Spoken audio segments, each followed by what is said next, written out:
नमस्कार साथियों, आज है 29 अक्टूबर और आकाशवाणी से प्रस्तुत हैं भोपाल समाचार।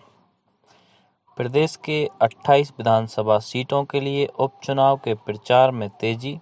सभी दलों के वरिष्ठ नेता और स्टार प्रचारक कर रहे हैं आम सभाएं। रैली, होर्डिंग, चुनावी पाठशाला और रंगोली जैसे अभिनव प्रयासों से उपचुनाव में मतदाता जागरूकता के प्रयास तेज। बेरखेड़ी नदी को पुनर्जीवित करने के लिए नीमच को मिला राष्ट्रीय जल पुरस्कार।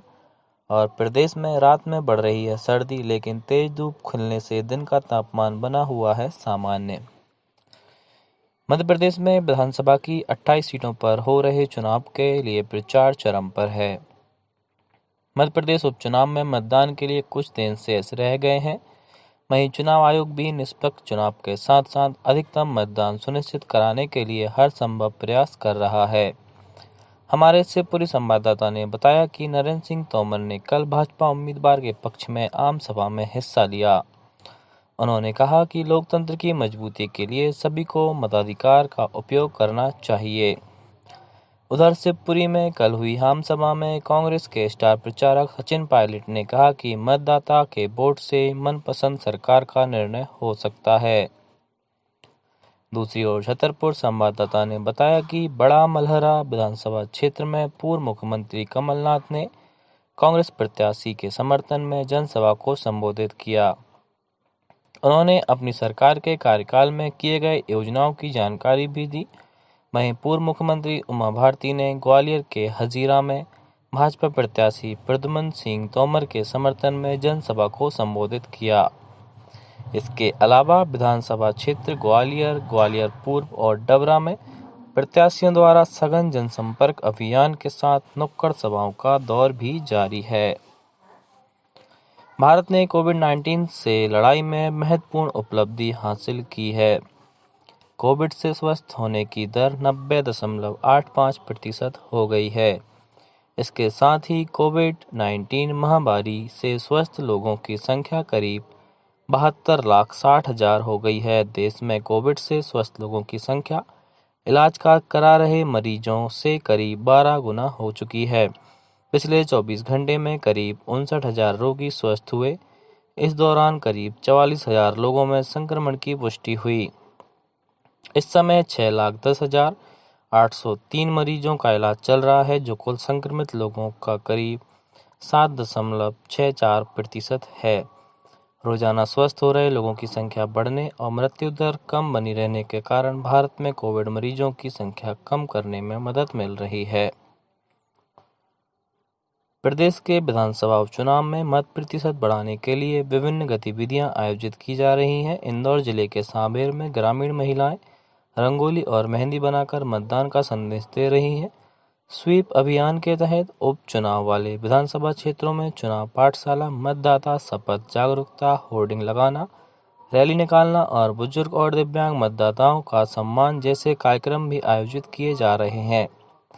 कला पृथक के दल गीत संगीत के माध्यम से मतदाताओं को मतदान की महत्ता समझा रहे हैं। छतरपुर जिले के बड़ा मलहरा विधानसभा उपचुनाव में भी कोविड-19 गाइडलाइन का पालन करते हुए मतदान की शपथ दिलाई गई। ग्वालियर कलेक्टर ने एक पत्र के जरिए मतदाताओं से 3 नवंबर को मतदान की अपील की है। खंडवा जिले की मधानता सीट पर भी विभिन्न गतिविधियों के जरिए मतदाताओं को जागरूकता किया जा रहा है। देवास जिले के हाटपिपलिया विधानसभा उपचुनाव निर्वाचन में मतदाता जागरूकता के लिए वोटर सेल्फी पॉइंट बनाए गए हैं। साथ ही आंगनबाड़ी कार्यकर्ता घर घर जाकर मतदाताओं को जागरूक कर रहे हैं। नीमच जिले की बोरखेड़ी नदी के पुनर्जीवन कार्यक्रम अंतर्गत किए जा रहे कार्यों के लिए वर्ष 2019 के लिए राष्ट्रीय जल पुरस्कार अंतर्गत पश्चिम क्षेत्र में तीसरा स्थान प्राप्त हुआ है। गौरतलब है कि केंद्र सरकार के जल शक्ति मंत्रालय द्वारा जल संरक्षण एवं जल प्रबंधन हेतु प्रोत्साहन करने के लिए वर्ष 2018 से राष्ट्रीय जल पुरस्कार दिए जा रहे हैं। इस पुरस्कार के लिए नीमच जिले से उत्कृष्ट जिला जल संरक्षण कार्य एवं नदी पुनर्जीवन कार्यक्रम की दोनों श्रेणियों में नामांकन प्रस्तुत किए गए थे। केंद्रीय जांच दल द्वारा कार्यों का भौतिक सत्यापन करने के बाद नीमच जिले को पुरस्कार के लिए चुना गया। उज्जैन के पास पवासा थाना क्षेत्र के पांड्या खेड़ी चौराहे पर तेज रफ्तार डंपर ने बाइक सवार परिवार को टक्कर मार दी। इस हादसे में 3 बच्चों की मौके पर मौत हो गई। इलाज के दौरान बच्चों की मां ने भी दम तोड़ दिया। पवासा थाना प्रभारी ने बताया, मृतकों में 2 लड़कियां और 2 मां का बच्चा शामिल है। गंभीर रूप से घायल पिता को अस्पताल में भर्ती किया गया है।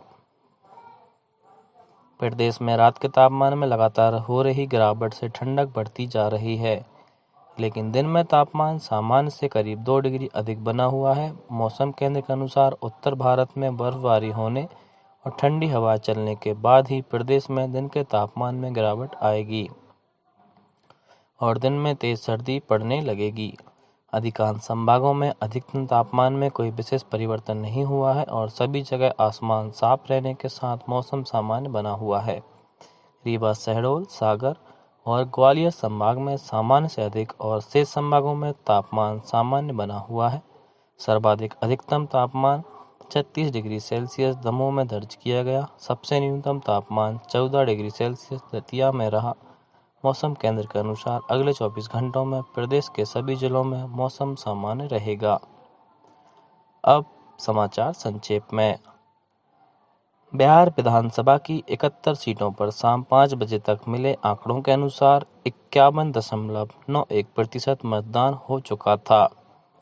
रिजर्व बैंक ने सभी ऋणदाता संस्थाओं से 2 करोड़ रुपए तक के ऋण पर 1 मार्च से 6 महीने तक की अवधि की ब्याज माफी की राशि कर्जदारों के खाते में 5 नवंबर तक जमा कराने को कहा है। केरल में सोने की तस्करी में कथित रूप से शामिल शिवशंकर को कल तिरुवनंतपुरम में प्रवर्तन निदेशालय ने हिरासत में ले लिया। नीमच में विद्यार्थियों द्वारा बनाई गई स्वचालित थर्मल स्कैनिंग सह सैनिटाइजर मशीन का जिला कलेक्टर और पुलिस अधीक्षक ने लोकार्पण किया। शहडोल जिले में स्वामित्व योजना के तहत 3 चरणों में सर्वे का काम किया जाएगा।